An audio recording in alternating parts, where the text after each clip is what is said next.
Hi, welcome to YouTube channel. ഇന്ന് നമ്മൾ മാമ്പഴ പുളിശ്ശേരിൻ്റെ അന്ന് നമ്മൾ ഭക്ഷണം കഴിക്കുമ്പോൾ മാത്രമേ ഇട്ടിട്ടുള്ളൂ.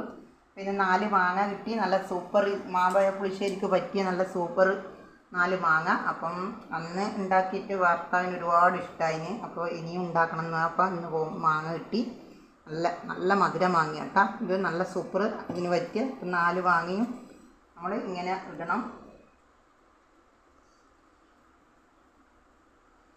മാമ്പഴ പുളിശ്ശേരി അല്ലേ? അതെ, മാമ്പഴ പുളിശ്ശേരി നല്ല ടേസ്റ്റാണ്. സൂപ്പർ ടേസ്റ്റ് അല്ലേ? അതെ, നല്ല ഓരോ ആദ്യമായിട്ടാണ് കഴിച്ചതെന്ന് പറഞ്ഞു. അപ്പോൾ സൂപ്പർ ടേസ്റ്റാന്ന് പറഞ്ഞു. പിന്നും മാമ്പഴ പുളിശ്ശേരി ആക്കണം. അങ്ങനെ 4 മാങ്ങ കിട്ടിയോണ്ട് മാമ്പഴ പുളിശ്ശേരി ആക്കാം. അപ്പോൾ അന്ന് വീഡിയോ ഇട്ടിട്ടില്ലായിരുന്നു.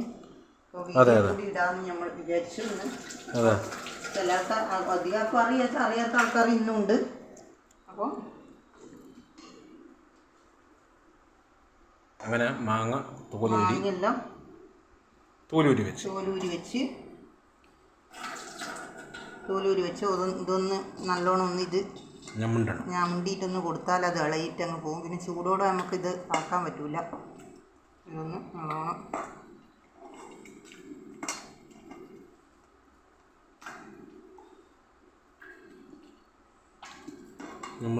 എന്തുകൊണ്ടാണ് ഇതിൻ്റെ നല്ല ഇതെല്ലാം സത്തെല്ലാം ഒന്ന് അധികം ആക്കണ്ട, കുറച്ചാക്കിയൊരു ആവശ്യത്തിന് വെള്ളവും പോർന്ന് 1 ഗ്ലാസ് വെള്ളം പോർന്നിട്ടുണ്ട്. പിന്നെ നിങ്ങൾക്ക് ആവശ്യത്തിനുള്ള 2-3 പച്ചമുളകും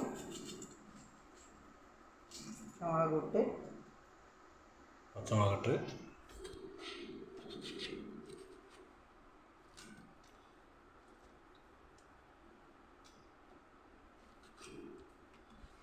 അങ്ങനെ ഒരു 4 പച്ചമുളക് ഇട്ടിരിക്കുന്നത്. കുറച്ച് എരിവ് വേണം, മധുരമുള്ള സാധനം. അപ്പോൾ എരിവുണ്ടെങ്കിൽ കുറച്ച് നല്ലുണ്ട്. അതുകൊണ്ട് 4 പച്ചമുളക് ഇട്ടിട്ടുണ്ട്. പിന്നെ ഒരു ലേശം കരിയാപ്പില ഇട്ടിട്ടുണ്ട്. കരിയാപ്പില ഇട്ട് പിന്നെ നമുക്ക് ആവശ്യമുള്ള കുറച്ച് മഞ്ഞൾ പൊടി, ആവശ്യത്തിന് മഞ്ഞൾ പൊടി,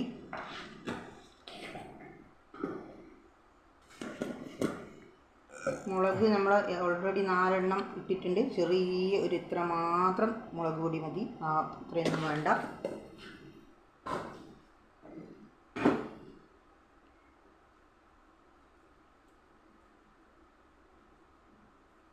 പിന്നെ 1 സ്പൂണ് ഉപ്പ് ഇട്ടിട്ടുണ്ട്. ഇത്ര മാത്രം മതി.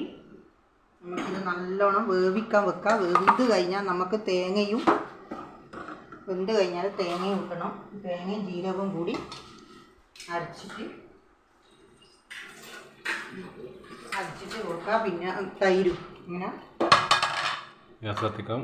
ഗ്യാസ് കത്തിച്ച് അപ്പം ഒന്ന് മൂടി കൊടുക്കാം.